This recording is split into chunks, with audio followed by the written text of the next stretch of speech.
it's Shelby here. Welcome back to my channel. I'm glad you all are with me. Today we're going to be doing my September wrap-up. So we're going to be talking about all the books that I read in the latter half of September. So this is kind of a little bit of a different setup. I got some new shelves for my historical romance books. And I like it a lot better because how I had my books before, they were like 3 stacks deep, so I couldn't ever see or get to like a bunch of my historical romances. So this is a much better setup. And if you can see all like the Halloween kind of like decoration and like the dark like spooky like lips, I'm also filming, this is not my only video that I'm filming today, I'm also filming my fall TBR and then also like some spooky recommendation books. So those should be, I don't know which one of these is going up first. I was just in a good mood today and I was feeling inspired, so I was like, I'm gonna actually film some videos today. So first one I am actually filming today is my wrap up, because today is, as I'm filming this, is the last day of September and I just finished a book and I was like, I remember a bunch of stuff, so this is a good time to actually film this instead of like waiting a few days or forgetting to film this and waiting even more days to film it. But anyway, so I think I ended up reading 18 or 19 books in the month of September, which is a lot less than I have been. I've kind of been on like a mental health kind of slump. I just haven't really been into reading as much lately, and it's just, I don't know, but I hoping that'll go back to how it has been, like back to normal, because I'm really excited about like spooky fall romances. So stay, watch that other video of my TBR, because I have a lot of books that I want to read, and I'm pretty excited about them. But anyway, so let's just dive right back into the books that I read and what I thought about all of those. So the first one that I read is a novella. It's going to be The Games We Play by Dana Isley. I'm not 100% sure how you say her last name. This is a first. I think it's going to be a series, I'm assuming, of novellas by this author.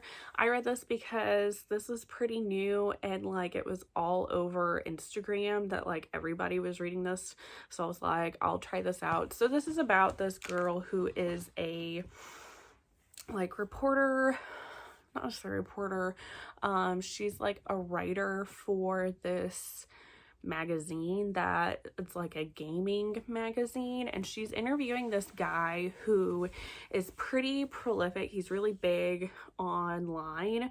He like makes videos of himself playing like games and puts them online, and he makes lots of money from this. So she goes to interview him, and he's kind of like a recluse almost, and he has trust issues. So when he's playing these games, he always has this like mask on, so nobody knows what he actually looks like, and he actually wants to do the interview with the mask on. But they decide, because he thinks she's like really hot, that he like proposes basically like a one-night stand kind of thing with her, because she's also like interested in him. So it's basically their kind of kinky night together. I gave this 3 stars. I thought this was okay. Like I said, I just read this because I saw it all over Instagram. Everybody was reading it. Everybody thought it was amazing. I don't think it was one of those that lived up to the hype. I thought it was fine. This does feature BDSM. He is a like dominant, which I just didn't really, his version of BDSM is more, it leans a little bit more towards like the master slave. Not quite, but that's where it was, to me, it was kind of going towards with his kind of level of kink. And that's just not really my thing. I also just didn't really like how he didn't really like prepare her that much for it. I don't know. But I mean, it was okay. It wasn't a bad read, but it didn't live up to the hype. Then I'm continuing on my journey with reading Lisa Kleypas books. So the next book I read is the last book of the Wallflower series, which is going to be Scandal in Spring. So my plan is I wanted to read the Wallflowers and then the Hathaway series and then the Ravenels, which is her like newest series, because I've heard that is like, it's the best order to read those series in, because there are some characters in the Wallflower series that show back up in the Hathaway series, and then I think characters from one or both of those series end up showing up in the Ravenel series, so that's what I'm trying to do. But anyway, so I read the last book of the Wallflower series, and I gave this 3 stars, so it's fine.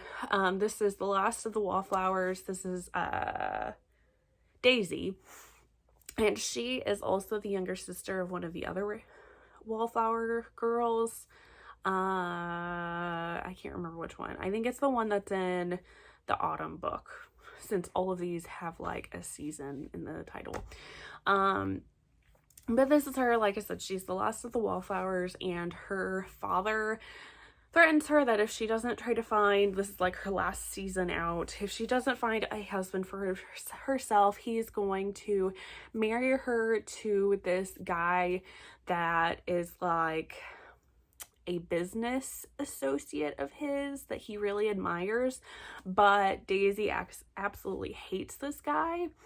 But then on the flip side, this guy actually has a really big crush on Daisy and really likes her, but like doesn't want anybody to know that he really likes her.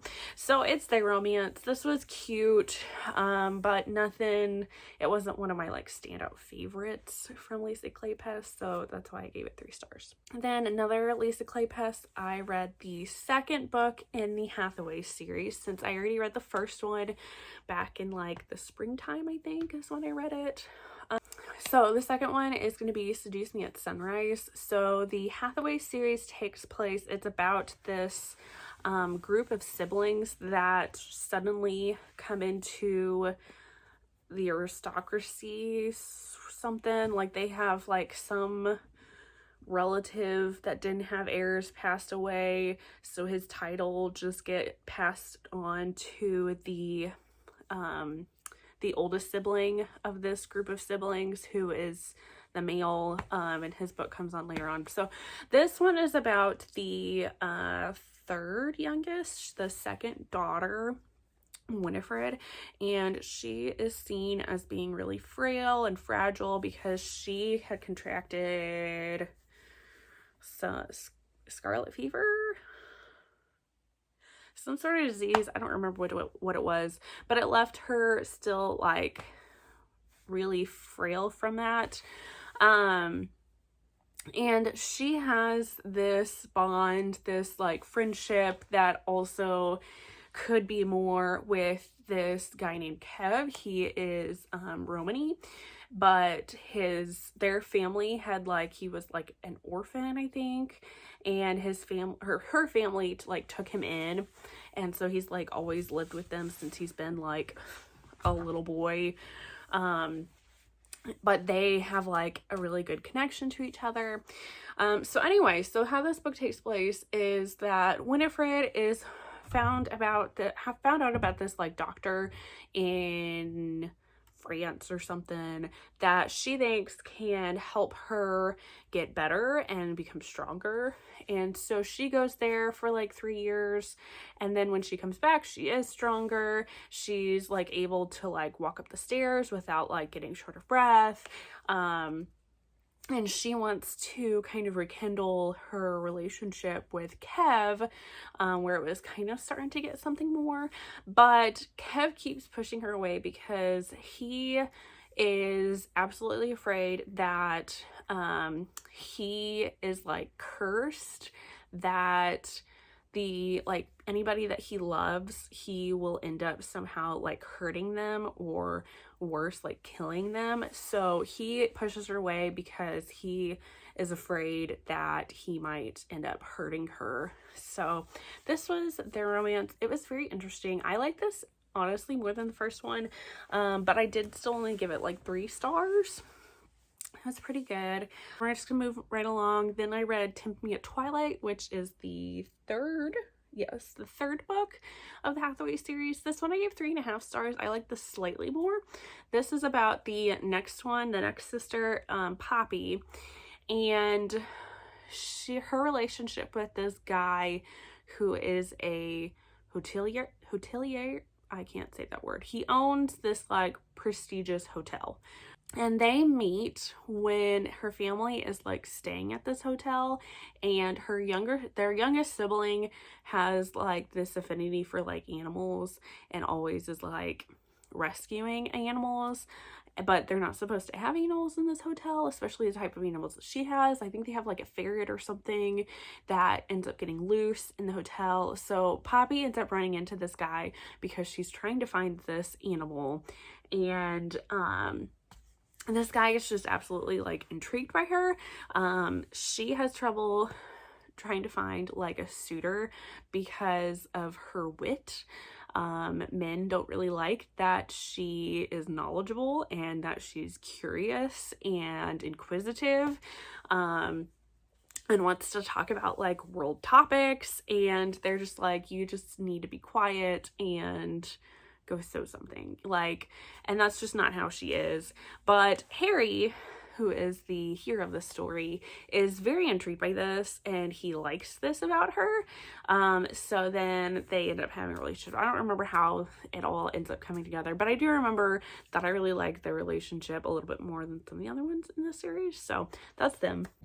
Then I read Lessons in Corruption by Gianna Darling because I've just been kind of wanting to finish. I've only read the first 2 books in the series so far, and I really wanted to finish this series, like, because everybody keeps saying the 6th book in the series is like the best one, and the 2nd book in the series is like my favorite, and I'm just like, I don't know how the 6th one tops it, but I want to find out.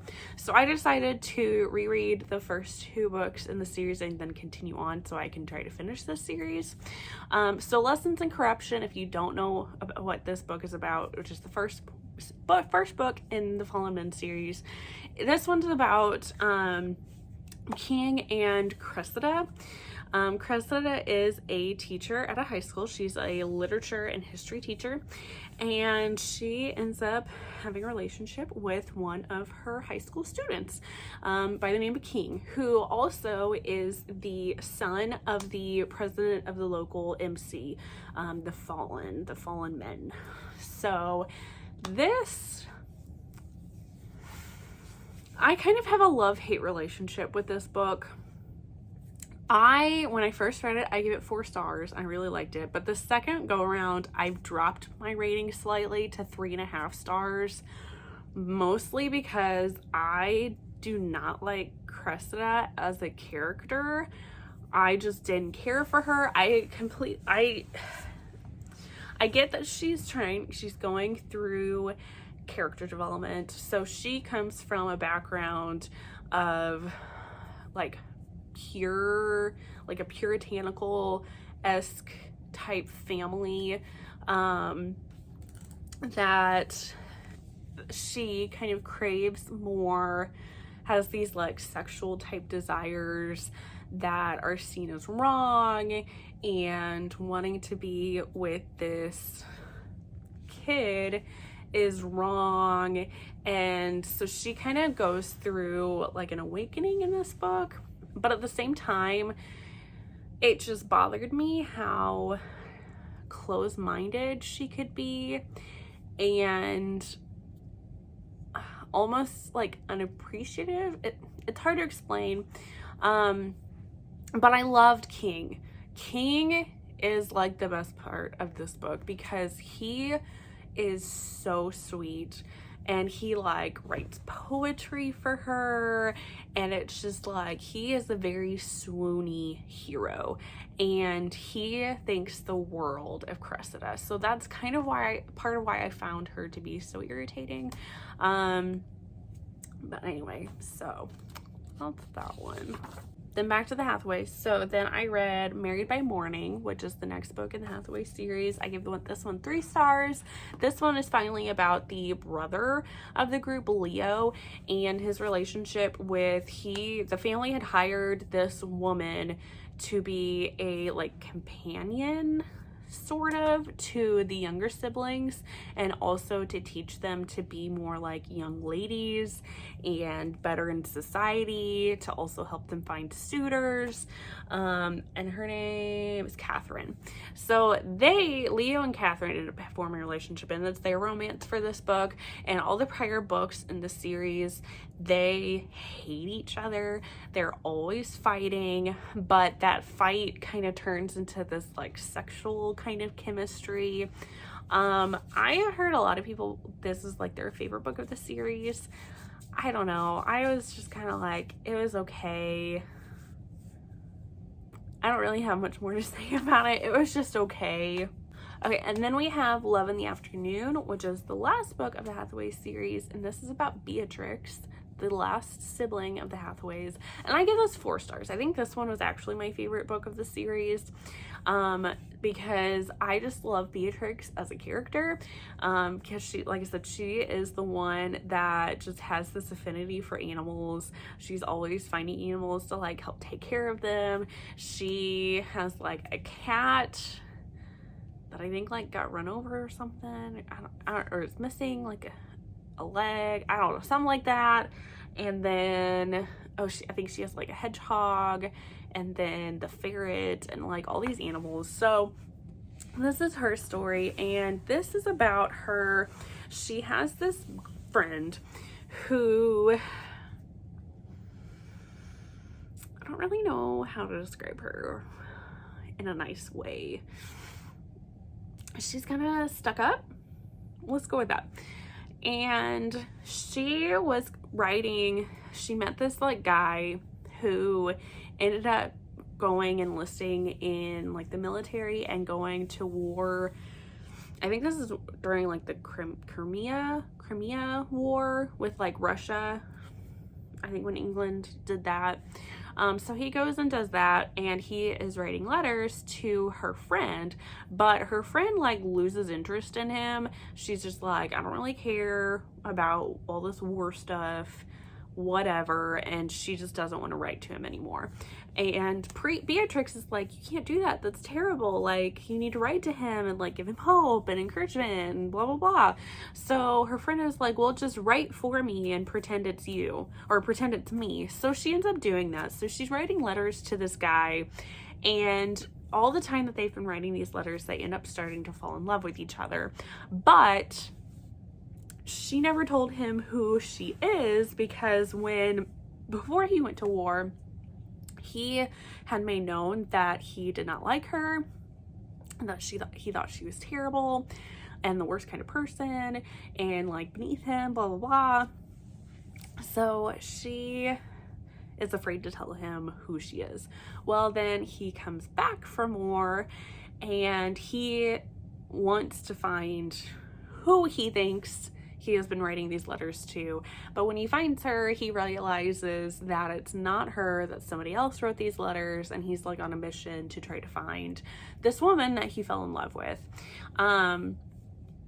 I just really like this one. There are trigger warnings for PTSD with this one, because the hero definitely has trouble when he comes back with some, the things that happened, and the things that he ended up having to do, and it weighs heavily on him. So I just loved that Beatrix, when they do finally come together, and she lets him know that she was the one that wrote those letters to him, that she is like a comfort to him and can help him through a lot of that. So I just really appreciate that about this book. Okay, then the next one is the second book of the Fallen Men series, which is going to be Welcome to the Dark Side, which, like I said, this is my favorite book of the series, even though before this I had only read the first 2, and I'm curious to see when I finish this series if it's still gonna remain my number 1. This is a 5-star read. It was a 5-star read when I read it the first time. It's still a 5-star read. I love this book so much. It's so good. So this book is about Zeus, who is King's dad. So he is the president of the fallen MC. And this is about his relationship with well, when she's like older and they actually kind of start their like sexual relationship, more like romantic relationship. She is 17 years old and he's like 30 something. So it is an age gap. It is very taboo. They met when she was 7 years old and he ended up saving her life during a like shootout. He and some like there was like a faction within the MC and he was meeting with this other guy, and they're meeting in front of like a church and it's just letting out. So this little, you know, when she's 7 years old, she just got out of church with her family and there's this big shootout. And she just immediately like felt this connection to this guy when she saw him and thought that he would protect her, and he did, even though both of them ended up getting shot, but he saved her life. And then he ended up going to jail because he kills the guy that shot her. And while he's in jail, they start to, she wants to like write letters to him, and they kind of just do that. Even after he gets out of jail, they continue writing letters, and they just have just such a special like relationship, and I love it so much. There's also trigger warnings for Cancer in this book because the girl, which Lou, I forgot to say her name, Lou, when she was a little girl, by getting shot when she was a little girl and going to the hospital, doctors actually found that she had cancer, which they may not have ever found had she not gotten shot.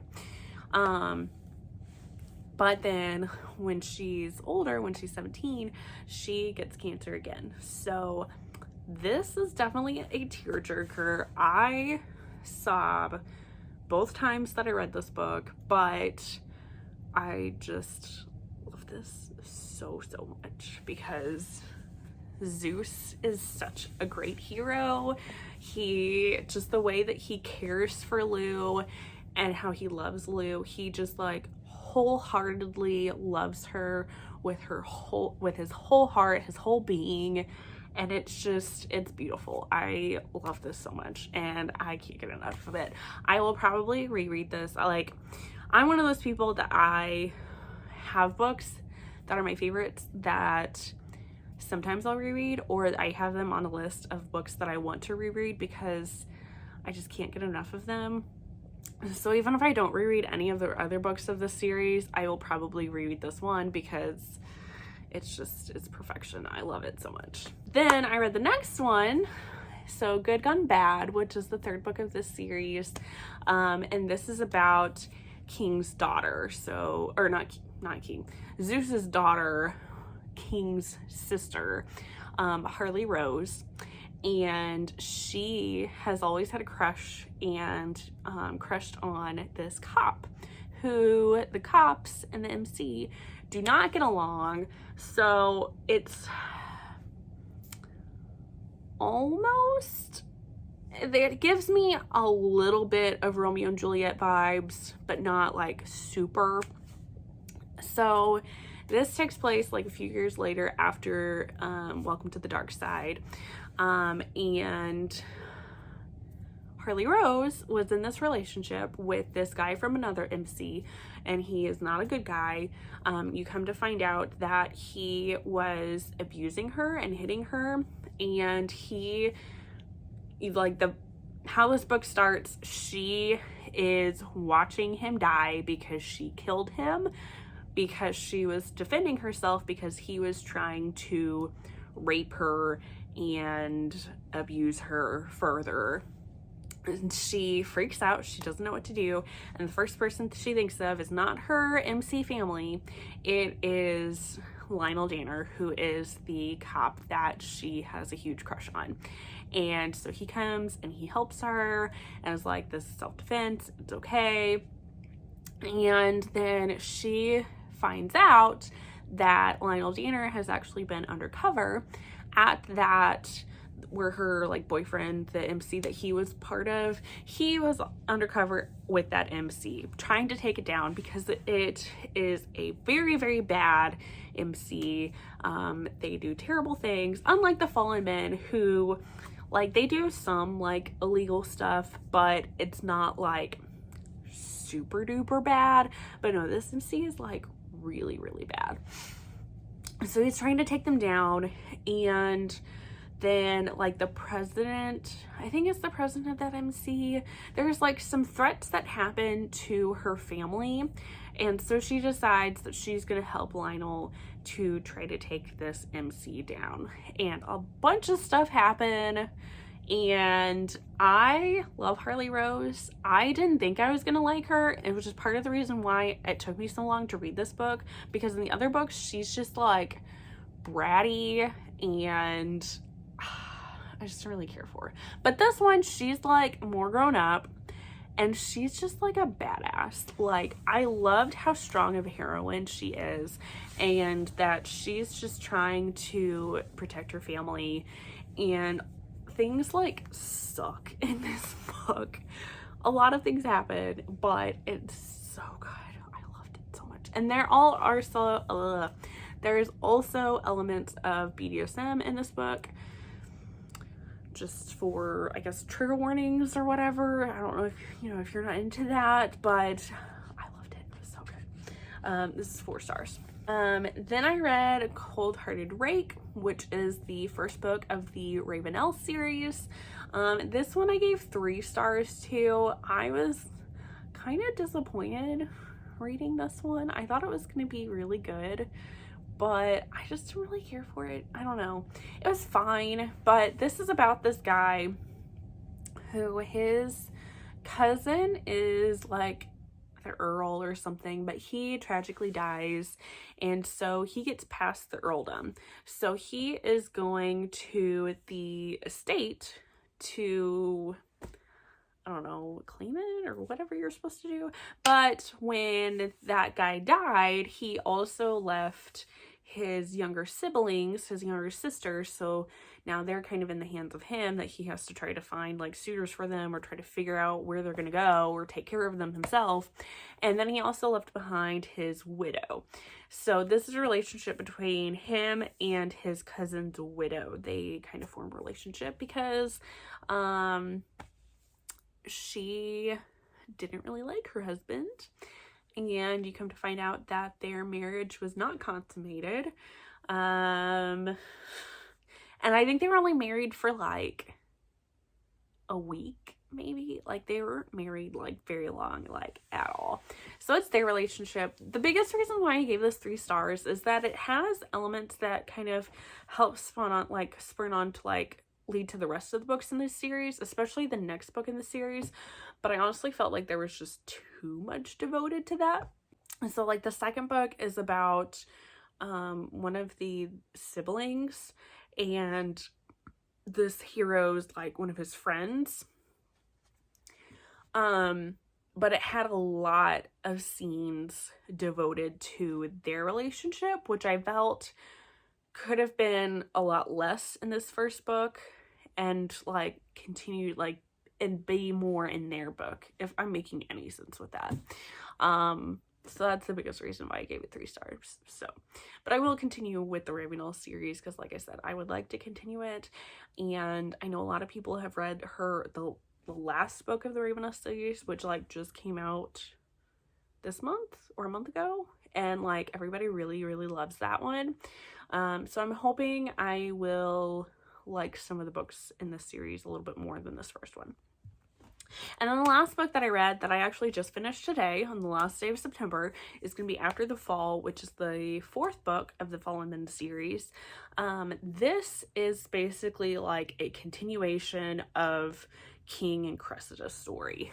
This takes place after the other 2 books, and it's just the next chapter of the relationship. They both went to college and graduated, so now they're back in town, and he is starting to join his father's MC.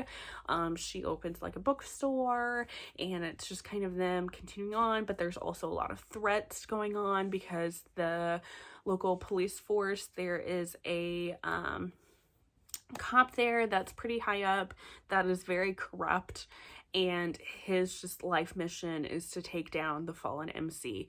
So he has a lot of cops that are badgering all of them, that are doing like illegal things to them. So it's just this kind of like comes to a head, and things happen. I gave this 3.5 stars. Again, mostly because I don't know. Again, I just have a love-hate relationship, mostly with their King and Cressida's relationship, and there's like, I was not looking forward to reading this book because I just don't really care about reading more about them, because I'm just kind of like, because they're not my favorite anyway. And I would have been fine, like, reading, like, getting to see their story continued on, like, within other characters' books. I would have been better with that. And then, I don't know. But I also, like, didn't want to give it 3 stars or lower because, again, King is just something else. He's such a good hero, but I did cry with this book because, like I said, some things happen, and that's all I'm gonna say about it because, you know, spoilers. So yeah, so those are all the books that I read in September. Definitely look forward. I will be posting whenever it becomes the half point of like October. I'll be posting my next wrap up, and you can be sure that the rest of the books in the Fallen Men series are going to be on that wrap up, because I just started the next one in the series. I think it's like Inked in Lies. I've only gotten like a couple pages into it, so it's like really just starting it, but I will be continuing on and finishing that series. I'm like bound and determined. And probably more of the Ravenel series will probably be on that wrap up, because I really want to try to get through that one too. But anyway, so if you enjoyed this video, make sure you hit the thumbs up button. Subscribe if you haven't already. Make sure you leave a comment about some of the books that you've read in September. What are some of your favorites? Have you read any of these books? What do you think of them? Just let me know. I'd love to hear from you. And I look forward to again, I can't talk. And I look forward to seeing you on the next one. Bye, guys.